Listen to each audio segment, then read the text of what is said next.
दोस्तों, एक बार की बात है। देवी सत्यभामा भगवान श्री कृष्ण के पास आती हैं और उनसे पूछने लगती हैं, हे स्वामी, आज मेरे मन में शंका निर्माण हो रही है। कृपया आप मेरी इस शंका का निवारण कीजिए। भगवान श्री कृष्ण कहते हैं, हे प्रिय, तुम्हारे मन में जो भी शंका हो निसंकोच होकर पूछो। तुम्हारी हर शंका का निवारण करना मेरा कर्तव्य है।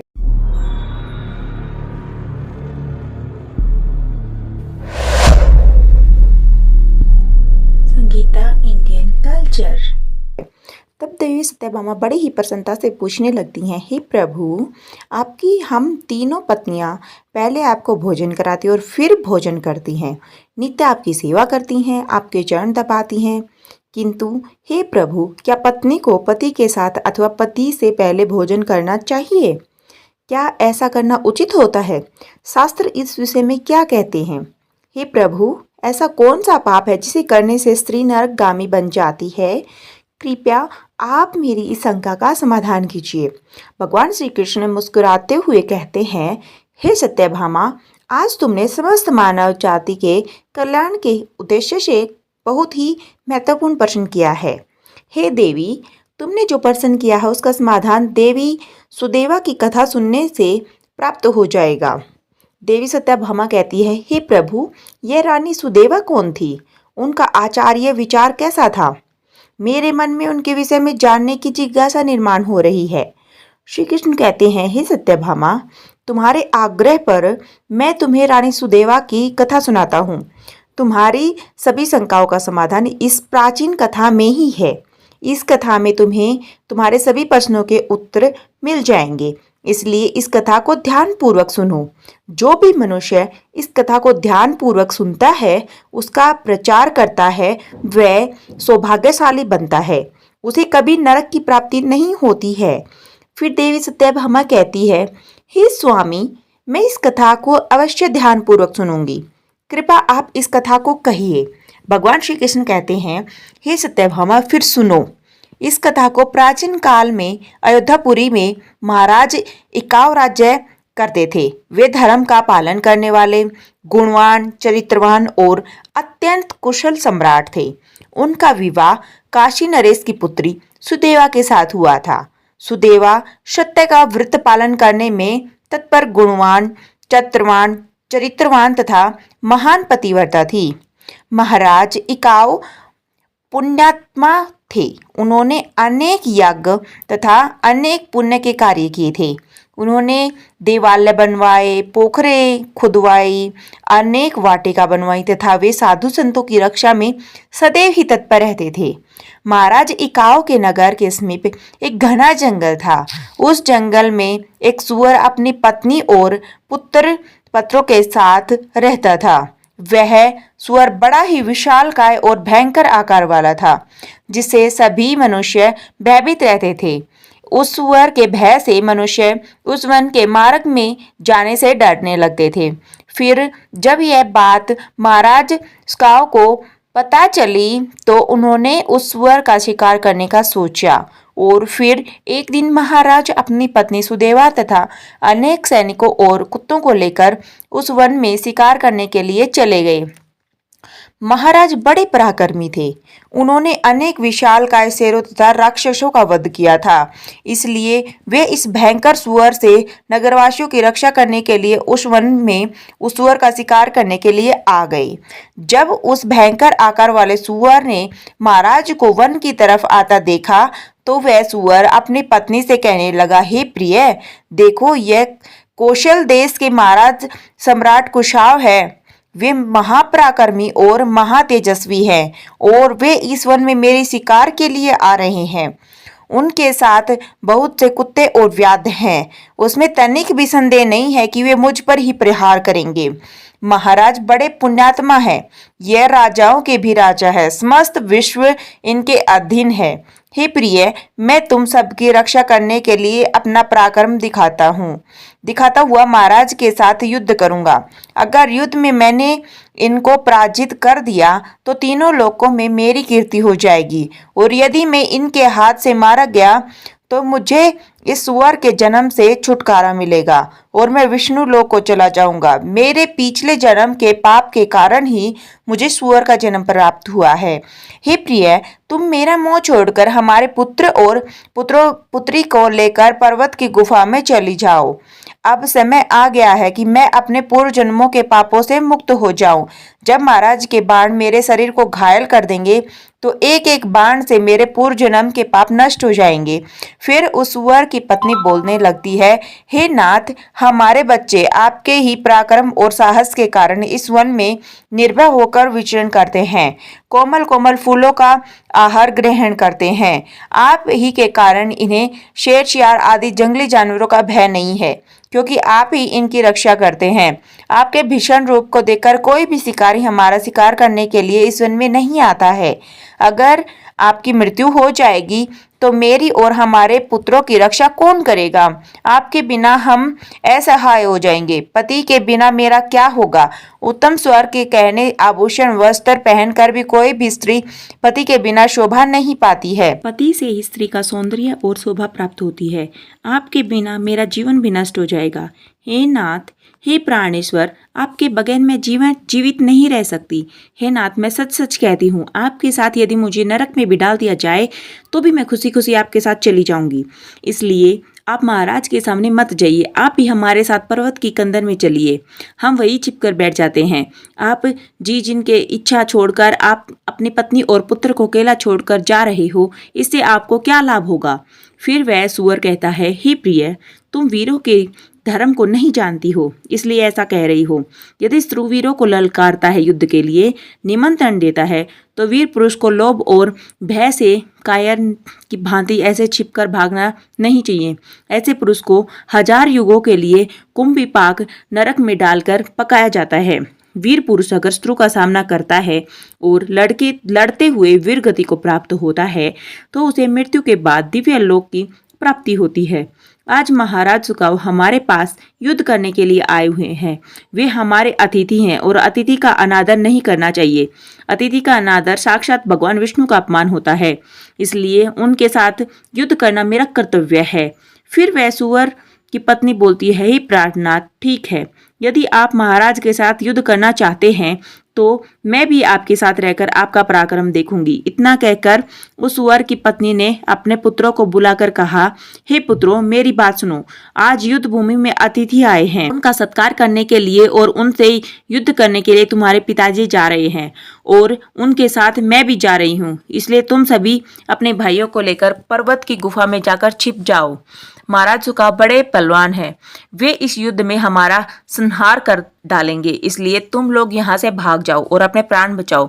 फिर वह सुअर को छोड़ छोटे छोटे बच्चे बोलने लगते हैं, माँ, जो पुत्र अपने माता पिता को संकट में छोड़कर भाग जाते हैं वे महापापी होते हैं, उन्हें घोर नरक में डाला जाता है। जो निर्दय पुत्र अपनी माँ का दूध पीकर भी उसे दुख में छोड़कर भाग जाता है, जो पुत्र अपने बाप को विपत्ति में देखकर छोड़कर चला जाता है, वह कीड़े से भरे हुए दुर्गंधि युक्त नरक में गिरता है। इसलिए हे माँ, हम लोग आपको छोड़कर नहीं जाएंगे। फिर वह सुअर, उसकी पत्नी और उसके बच्चे सभी युद्ध के लिए तैयार हो जाते हैं और युद्ध भूमि की ओर निकल पड़ते हैं। सभी छोटे छोटे सुअर अपने पिता और माता की चारों ओर से रक्षा करने लगते हैं। उधर महाराज सुकाव अपनी सेना के साथ उस स्थान पर आ जाते हैं और अपने सामने खड़े सुअरों को देखकर बड़े बड़े सूरवीर योद्धाओं को सुअरों का शिकार करने के लिए आगे भेजते हैं। वे सभी बलवान शूरवीर योद्धा हाथ में तलवार और भाले लेकर सूरों पर आक्रमण करने लगते हैं। फिर सूरों और राजा के सैनिकों के बीच भीषण युद्ध होता है। सभी एक दूसरे पर प्रहार करने लगते हैं। सूअर अपने दांत से सैनिकों को मारने लगते हैं तो सैनिक अपने भालों से सूअरों को मारने लगते हैं। इस युद्ध में अनेक सूअर मर खप गए, कितने ही घायल हुए और महाराज के अनेक सिपाही भी मर गए और घायल हुए। अब केवल वह सुअर, उसकी पत्नी और उसके कुछ 5-7 पुत्र ही बचे थे। अपने सभी पुत्रों को मरा हुआ देखकर सुअर की पत्नी भयभीत हो गई और अपने पति से कहने लगी, हे नाथ, मुझे और इन बालकों को लेकर यहाँ से चलो, नहीं तो हमारा वंश नष्ट हो जाएगा। कृपया हम सभी अपने प्राण बचाकर भाग चलते हैं, नहीं तो महाराज हम सभी को मार डालेंगे। फिर सुअर कहने लगता है, हे प्रिय, 2 शेरों के बीच में एक सुअर पानी पी सकता है, लेकिन 2 सुअरों के बीच में एक शेर पानी नहीं पी सकता। सुअर जाति में ऐसा बल देखा जाता है, इसी कारण से सुअर से सभी भयभीत हो जाते हैं। अगर इस समय पर मैं मृत्यु के भय से भाग जाऊंगा तो मेरे सुअर जाति की प्रसिद्धि नष्ट हो जाएगी। इसलिए हे प्रिय, तुम हमारे बच्चे को लेकर यहाँ से चली जाओ और सुखपूर्वक जीवन व्यतीत करो। इतना सुनकर सुअर की पत्नी बोली, हे नाथ, मैं आपसे बहुत प्रेम करती हूँ। आपने मेरा आदर सम्मान करके, रति क्रिया करके और मेरी रक्षा करके मेरे मन को जीत लिया है। आपसे मेरा मोह कभी नहीं छूटेगा, इसलिए मैं आपके पुत्रों के साथ आपके सामने ही प्राण त्याग दूंगी, किंतु आपको अकेला छोड़कर नहीं जाऊंगी। फिर वह सुअर और उसकी पत्नी दोनों ही महाराज से युद्ध करने के लिए आगे आते हैं। वह सुअर भयंकर गर्जन करता हुआ महाराज को युद्ध के लिए ललकारता है। वह सुअर उसके सामने आए बड़े बड़े वीर योद्धाओं को अपने दांतों से तिनके की भांति उठाकर फेंक देता है और सैनिकों को मारता हुआ देखकर महाराज को क्रोध हो जाता है और वे अपना धनुष निकालकर उस सुअर पर बड़े वेग से आक्रमण करते हैं। महाराज का एक बाण तीव्र गति से जाकर उस सुअर के शरीर में घुस जाता है और वह सुअर जमीन पर गिर जाता है। फिर महाराज उस पर प्रहार करते हैं और सुअर को मार डालते हैं। सुअर के मरते ही उसके प्राण निकलते हैं और विष्णु लोक की ओर चल जाते हैं। फिर महाराज के सैनिक अपने हाथ में भाले लेकर उस सुअर की पत्नी को मारने के लिए उसकी ओर जाते हैं। सुअर की पत्नी अपने बच्चों के सामने खड़ी हो जाती है और बच्चों से कहती है, बच्चों, मैं जब तक यहाँ पर खड़ी हूँ तुम यहाँ से भाग जाओ। सुअर का बड़ा बेटा बोलता है, हे माता, अपने प्राणों के भय से मैं आपको मारने के लिए छोड़कर कैसे भाग जाऊं? अगर मैं ऐसा करूं तो मुझ पर धिक्कार है। मैं युद्ध में शत्रु को परास्त करूंगा। तुम अपने पुत्र को लेकर यहाँ से चली जाओ। फिर वह सुअर की पत्नी बोली, हे मेरे पुत्र, मैं यहाँ पापिनी तुझे अकेला छोड़कर कैसे चली जाऊंगी? इतने में ही राजा के सैनिक उस सुअरों के पास आते हैं और उस पर प्रहार करने लगते हैं। सुअर का बड़ा बेटा भयंकर युद्ध करता है और अनेक सैनिकों को मार गिराता है। तब महाराज आगे आकर उस सुअर के बड़े बेटे को मार डालते हैं और अपने पुत्र को मरा हुआ देखकर एक सुअर की पत्नी बहुत क्रोधित हो जाती है और भीषण प्रहार करने लगती है। उसने भी अनेक सैनिकों को मार डाला। इस घटना को महारानी सुदेवा देख रही थी। तब वह महाराज से कहती है, हे महाराज, इस सुअर की पत्नी आपके सैनिकों को मार रही है, आप आगे जाकर इसका वध क्यों नहीं करते? महाराज कहते हैं, हे प्रिय, यह एक स्त्री है। मेरा वचन है कि मैं स्त्री पर वध नहीं करता। स्त्री का वध करने से महापाप लगता है, इसलिए मैं उस सुअर की पत्नी को ना खुद मारूंगा और न ही किसी को उसे मारने के लिए भेज रहा हूँ। मुझे स्त्री का वध करने का बड़ा भय लगता है। इतना कहकर महाराज चुप हो गए। फिर महाराज की सेना में भार्गव नाम का एक बलवान सिपाही था। उसने उस सुअर की पत्नी पर प्रहार किया और उसे जमीन पर गिरा दिया। सुअर की पत्नी मूर्छित होकर जमीन पर गिर पड़ी और लंबी लंबी सांसें लेने लगी। जब रानी सुदेवा ने उस सुरवणी को धरती पर बेहोश अवस्था में देखा तो उन्हें उस रानी पर बड़ी दया आ गई। उन्होंने ठंडा जल उस रानी के मुख पर डाला और फिर उसके सारे शरीर पर डाल दिया, जिससे वह स्वर्णिका को होश आया और स्वर्णी ने रानी को उस शीतल जल डालते हुए देख तो वह बहुत प्रसन्न हुई और मनुष्य की वाणी में बोलने लगी, हे देवी, तुमने मुझ पर ठंडा जल डालकर मुझे कष्ट से मुक्ति दिलाई है। तुम्हारा कल्याण हो। स्वर्णी के ऐसे वचन सुनकर रानी सुदेवा को बड़ा आश्चर्य हुआ। वह सोचने लगी, यह तो आज मैंने बड़ी विचित्र बात देखी। यह स्वर्णी तो मनुष्य की वाणी में सुंदर और स्पष्ट संस्कृत बोल रही है। फिर रानी ने उस स्वर्णी से कहा कि हे बद्रे, तुम कौन हो? तुम्हारा विचित्र क्या है? पशु होकर भी तुम मनुष्य की वाणी बोल रही हो। तुम मुझे तुम्हारे पूर्व जन्म का वृतांत सुनाओ। किस कारण से तुम स्वर्णी बनी? और फिर वह स्वर्णी कहने लगती है कि हे देवी, मेरे पति ने पिछले जन्म में गुरुजनों का अपमान किया था, इसी कारण से उन्हें सुअर का जन्म प्राप्त हुआ। अब मैं आपसे मेरे पूर्व जन्म की कहानी बताती हूँ। हे देवी, कलिंग नाम के देश में श्रीपुर नाम का एक सुंदर नगर था। उसमें वसुदत्त नाम के विद्वान रहते थे। मैं उसी वसुदत्त ब्राह्मण की पुत्री थी। उन्होंने मेरा नाम सुकन्या रखा था। उस समय उस नगर में मेरे जितनी सुंदर स्त्री कोई और नहीं थी। अपने सौंदर्य के रूप के घमंड में मैं अनंत हो गई थी। मेरी मुस्कान बड़ी मनोहर थी। जब मैं जवान हुई तो मेरा सुंदर रूप और जवानी देखकर मेरी माता को बड़ा भय लगने लगा। वह मेरे पिता से कहने लगती, हे नाथा, अपनी कन्या जवान हो चुकी है, उसका विवाह क्यों नहीं करा देते? इसे शीघ्र ही किसी वर को सौंप दीजिए। फिर वह ब्राह्मण बोला, कल्याणी, मैं अपनी पुत्री का विवाह इसी पुरुष के साथ करूंगा जो विवाह के बाद मेरे ही घर में निवास करेगा। सुकन्या मुझे बड़ी प्रिय है, मैं इसे अपनी आंखों से दूर नहीं होने देना चाहता। फिर एक दिन शिव शर्मा नाम के जवान विद्वान ब्राह्मण मेरे द्वार पर आ गए। मेरे पिता उनके ज्ञान और कुशलता को देखकर बहुत प्रसन्न हुए और उनसे मेरा विवाह करने के लिए पूछ लिया।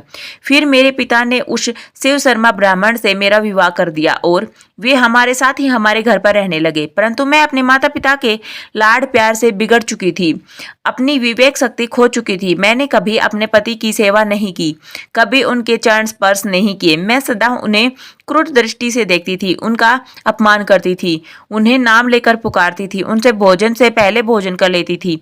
मैं अपने पति से ही खुद को भोजन परोसवा कर लाती थी। मैं अपनी मर्जी से स्वच्छंद होकर यहाँ वहाँ घूमने लगती थी और बात बात पर अपने पति का अपमान करती थी। मैंने उनके साथ कभी एहसास भी नहीं हुआ कि उन्हें मेरे शरीर को कभी हाथ भी लगाने नहीं दिया। शिव शर्मा बहुत ही शांत स्वभाव के थे। उन्होंने मुझे अनेक दिनों तक सहन किया और फिर एक दिन वे अत्यंत दुखी होकर मुझे छोड़कर चले गए। मेरे पति के जाते ही मेरे पिता बहुत दुखी होकर कहने लगे, हे प्रिय सुनो, हमारे दामाद हमारी पुत्री को छोड़कर चले गए। हमारी पुत्री ही पापचारिणी थी, दामाद तो विद्वान थे। मैं क्या जानता था कि हमारी पुत्री सुकन्या दुष्ट और कुलनाशिनी होगी। फिर मेरी माता बोली, हे नाथ, हमारी पुत्री आप ही के लाड प्यार से बिगड़ गई है, इसे सही राह पर लाने के लिए आपको ही कुछ करना होगा। पिता के डर से रहने वाली कन्या दुराचारी बन जाती है, इसलिए कन्या को कभी घर में नहीं रखना चाहिए और उसके पति के पास ही रखना चाहिए। हमारी कन्या बहुत दुष्ट और पापिनी है, आप इसका त्याग करके इसे अपने पति के पास भेज दीजिए। इस प्रकार से माता के वचन सुनकर मेरे पिता बहुत क्रोधित हुए और मुझे कहने लगे कि हे दुष्टा, हमारे कुल में कलंक लगाने वाली दुराचार होने के कारण शिव शर्मा हम सबको छोड़कर चले गए हैं, इसलिए तेरा पति जहां पर है तू वहीं पर चली जा, अथवा मुझे जो स्थान अच्छा लगे वहां पर चली जा। फिर मैं अपने घर को छोड़कर चली गई। बाहर जाने पर मुझे लोग उल्टा, पापिनी, दुराचार कहकर संबोधित करने लगे, इसलिए मैं अपने पति को ढूंढने वन चली गई। फिर एक दिन वन में एक कुटिया के सामने आकर खड़ी हो गई और भिक्षा मांगने लगी। वहां पर एक कुटिया में रहने वाली मंगला नाम की स्त्री ने मुझे देखकर अपने पति से कहा, हे स्वामी, द्वार पर एक दुखिया दुबली पतली स्त्री भिक्षा मांगने के लिए आई है। मंगला का पति शिव शर्मा था, उन्होंने मेरा त्याग किया था। मुझे देखकर उन्होंने मुझे पहचान लिया और अपनी पत्नी से कहने लगे, हे प्रिय, यह मेरी पहली पत्नी सुकन्या है जो मुझे बहुत प्रिय थी, इसलिए तुम इसका आदर सत्कार करो और इसे अपने घर में स्थान दो। फिर मंगला ने अपने पति की आज्ञा का पालन करते हुए मुझे घर के अंदर बुला लिया और मुझे पहनने के लिए वस्त्र दिए। फिर एक दिन मैं बैठकर मंगला के अच्छे स्वभाव का और मेरे दुष्ट स्वभाव का विचार करने लगी और मुझे बड़ा दुख होने लगा। अधिक चिंता होने के कारण मेरा हृदय फट गया और उसी क्षण मेरी मृत्यु हो गई। फिर यम के 2 दूत उस स्थान पर आए और मुझे उठाकर यमलोक ले गए। वहां पर यमराज ने मेरा लेखा जोखा देखा और यमदूतों से कहा कि दूतों, पापिनी स्त्री ने अपने पति का बहुत अपमान किया है। यह पति से पहले ही भोजन कर लेती थी, अपने पति को नाम से बुलाती थी, उसे घर के काम करवाती थी, इसलिए इस पापी स्त्री को ले जाकर नरक में डाल दो। फिर यमदूत मुझे नरक ले गए और उन्होंने मुझे जलते हुए अंगारों में डाल दिया। लोहे के जलते हुए पुरुष बनाकर मुझे उन्हें आलिंगन दिखवाया। वहां नरक में मुझे अनेक वर्षों तक कष्ट भोगने पड़े। फिर नरक की सजा भुगतने के बाद में यमराज ने मुझे स्वर्णी के रूप में जन्म में डाल दिया। स्वर्णी बोली, हे देवी, इस प्रकार से मैंने आपको मेरे पूर्व जन्म का वृतांत सुना दिया है, कृपया अब मुझे इस जीवन से मुक्ति दिला दो। आपने अपने पति की बहुत सेवा की है, इसलिए मुझे आपका थोड़ा सा पुण्य प्रदान करो। फिर रानी सुदेवा महाराज से कहती है कि हे स्वामी, मैं क्या करूं, आप जो आज्ञा देंगे मैं वही करूंगी। महाराज सुआव कहते हैं, हे प्रिय, यह बेचारी बहुत दुख उठा रही है, तुम अपने पुण्य से इसका उद्धार करो। महाराज की आज्ञा लेकर रानी सुदेवा ने स्वर्णा से कहा कि हे देवी, मैं अपने 1 वर्ष का पुण्य तुम्हें प्रदान करती हूँ। रानी के इतना कहते ही उस रानी के प्राण चले गए और उसके शरीर से एक दिव्य स्त्री प्रकट हुई और फिर वह महारानी और महाराज को नमस्कार करके विष्णुलोक को जाने लगी। भगवान श्री कृष्ण कहते हैं कि हे सत्यभामा, इस प्रकार से मैंने तुम्हें यह महान कथा सुनाई है। तुम्हें तुम्हारे सभी प्रश्नों के उत्तर मिल गए होंगे। देवी सत्यभामा कहती है, हे स्वामी, आपने आज मुझे बहुत ही पवित्र कथा सुनाई है और मेरी सभी शंकाओं का निवारण किया है। तो दोस्तों, उम्मीद है आपको यह कथा पसंद आई होगी। कथा कैसी लगी कमेंट करके जरूर बताएं। जानकारी अच्छी लगी तो वीडियो को लाइक करें, कमेंट करें, जय श्री कृष्ण अवश्य लिखें। साथ ही चैनल को सब्सक्राइब करें। आप सभी का धन्यवाद।